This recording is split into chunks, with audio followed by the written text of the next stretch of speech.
Assalamu alaikum wa rahmatullahi wa barakatuh. Dear viewers, we are pleased to bring you a new episode of The Robe That Binds Us, ahlusunnah waljama'aah. Ibn Mas'ud radiallahu anhu ardah said that Allah has looked into the hearts of all humanity and He has chose Muhammad sallallahu alayhi wa sallam to be His last and final messenger. Then He checked the hearts of other people. Then He chose the Prophet's companions to accompany him and to be his supporters. So, whatever the believers see as good, Allah see it as good. And whatever the believer see as bad, Allah see it as bad. This hadith or this narration narrated by Imam Ahmad rahimahullah ta'ala. Here Ibn Mas'ud referring to the companions of the Prophet ﷺ as the believers, and they are the one who Allah subhanahu wa ta'ala have chosen them to be in a company of His final and last messenger Muhammad sallallahu alayhi wa alihi wasallam. That's why last episode we talked about the importance and the obligation of following their methodology and their footsteps. We mentioned some evidence, as you see here, from the Quran, from the Sunnah, and we stopped in this point. What about the logic? Actually, the logic lead to the same conclusion. As I always been saying, there is no contradiction between Quran and Sunnah and the logic. They always go together. Logically speaking, since Al-Quran was revealed in the specific dialect of the people of Quraysh or the Sahaba, and the dialect of Quran, the way Al-Quran was revealed, is this with the language it was revealed with, which is the Arabic language, and that dialect, because as you know, any language change through time. Like the Arabic language today is not similar 100% to the same dialect that the Arab used to talk or speaks 200 years ago. 200 years ago, it's not the same as 1,000 years ago. Any language, it will be, there is a change happen to any language. English, when you read to Shakespeare, it's different than when you read today in the modern days. If you open Washington Post or any magazine to read in it, you will see a different dialect, or the language always developed, or there is some change happened to it. So, since Al-Quran was revealed with the same dialect of the Sahaba radiallahu anhum ardahum, they are the one who are very familiar with this language, more than anybody else. More than a converted Muslim from Egypt or from Syria or from Iraq in that time, even from the second generation Islam. They are familiar with this language more than anybody else who came later on, because this is their dialect, this is their language, that's what they use daily. So, if this is the case, that means they can understand these textual evidence more than anybody else. Also, we can say that since they have witnessed the incidents which is related to the verses and to the ahadith, because as we know, Al-Quran, so many of the verses of the Quran and the statement of the Prophet ﷺ related to specific incidents happened. So, when these verses were revealed, the Prophet ﷺ companions were there, witnessing this. So they're familiar with the story, with the with the reasons behind these verses to be revealed. It's not like somebody else came later on, are not aware of all the details. That's why their understanding more accurate than anybody else. Also, any language related to the culture and to the type of education which was commonly used in the time of that language. Give you an example. English language, it has its sense, or the English language, it's affected by the culture, the Western culture. The Arabic language affected by the Middle Eastern culture, and so on. So the culture has impact on the language, and this is a fact. It has an impact on the language.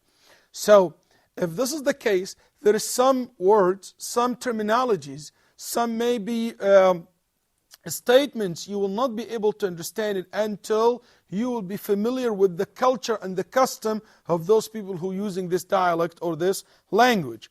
This is something I think it's a common sense everybody agree with. That's why as-Sahaba aware of that more than anybody else. I'll give you an example. When you talk about the idols that they used to worship, the infidels used to worship in the time of the Prophet Muhammad sallallahu alaihi wasallam, how they used to worship it, what the meaning of worshiping it, these details, the Sahaba or the companions of the Prophet ﷺ aware of it more than anybody else. Like some people think that they used to believe, for example, in the old days, that the idols, gods like Allah, or maybe somebody think that the infidels in the time of the Prophet ﷺ, they don't believe in the concept of Allah, does not exist. It's not true. You'll see that the Sahaba radiallahu anhum explained that people used to worship Allah and worship other with Allah. And this is also mentioned clearly in the Quran. What I'm trying to say is that they familiar with the culture. When the Prophet ﷺ, for example, said, if the water reach qullatayn, which is a type of measurement that they use in that time. We don't know what exactly the size of that container today, but they do. They know what exactly this word means. So they can make the right analogy because they have seen that container and they can tell you what will be similar to it. And so many examples like this, we can go through that, the whole episode if we want, but I think we should move to the next point, which is the importance of following their methodology. Why it's an importance to follow their methodology? Let's see. Following their methodology is the only way to follow the Quran and Sunnah. Because, as I said, they know the language, they know the history behind this verse or this hadith, the reason behind revealing these rules and how it can be implemented. They saw the Prophet ﷺ with their eyes, how he is practicing and implementing these rules in his life. So, following their footsteps will lead to following the Quran and Sunnah. Second point, their methodology is one of the source of religion. Yes, because as you say, Allah ordered us, and the Prophet ﷺ ordered us to take them and a role model and examples, and that's why we follow them. And it became like a source of religion. That's why Imam Shafi'i rahimahullah, when he defined the word innovation, he said, what is not mentioned in Quran or Sunnah or was not practiced by one of the companions of Muhammad sallallahu alaihi wasallam. Let's see. Also, one of the points we have here, it's one of the clear signs that differentiate between those who follow Sunnah and the innovators. That's why you see the people of Sunnah always narrating the narrations which is from the Sahaba, the companions of the Prophet ﷺ, or the successors. But when you look at those who do not follow the way of ahlusunnah, they will not mention even the Sahaba or the successors, or hardly they will be mentioned in their books.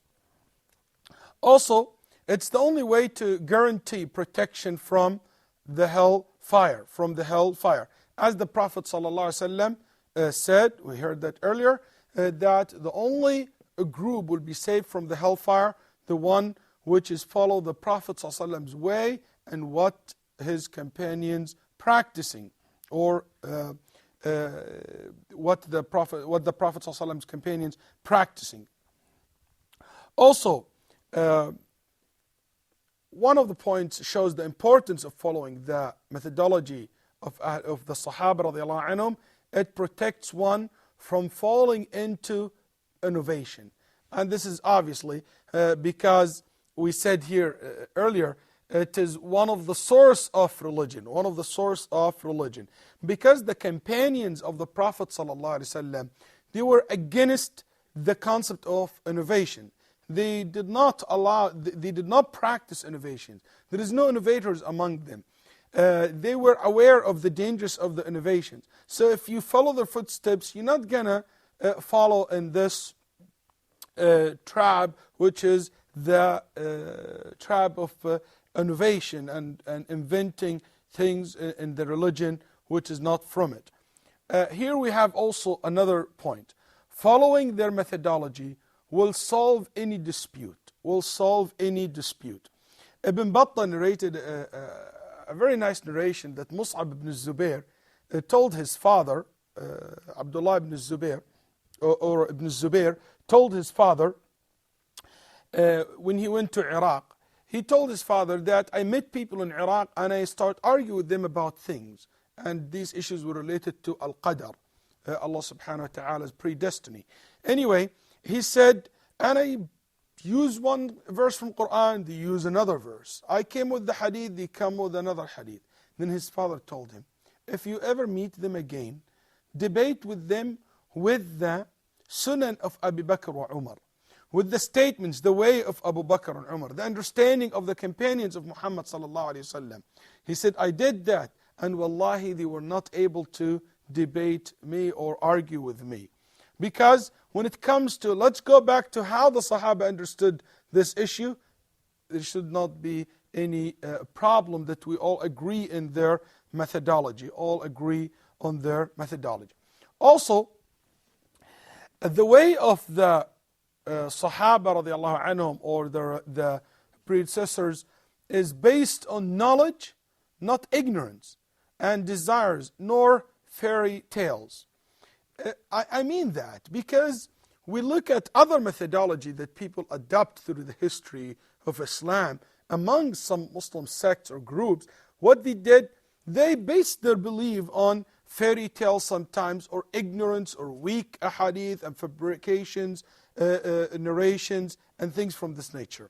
Also, following the way of the righteous predecessors means respecting your sanity and humanity.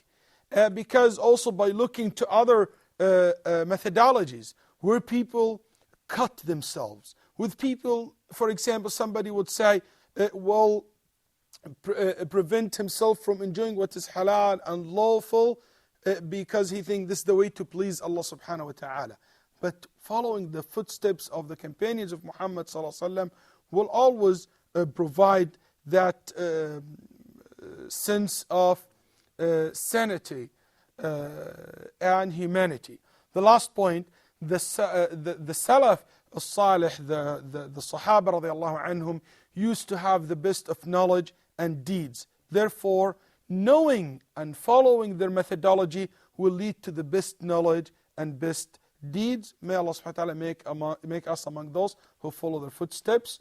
And time's up. Inshallah, here we'll stop. I'll see you in the next episode. Wa sallallahu sallam ala nabiyyina Muhammad.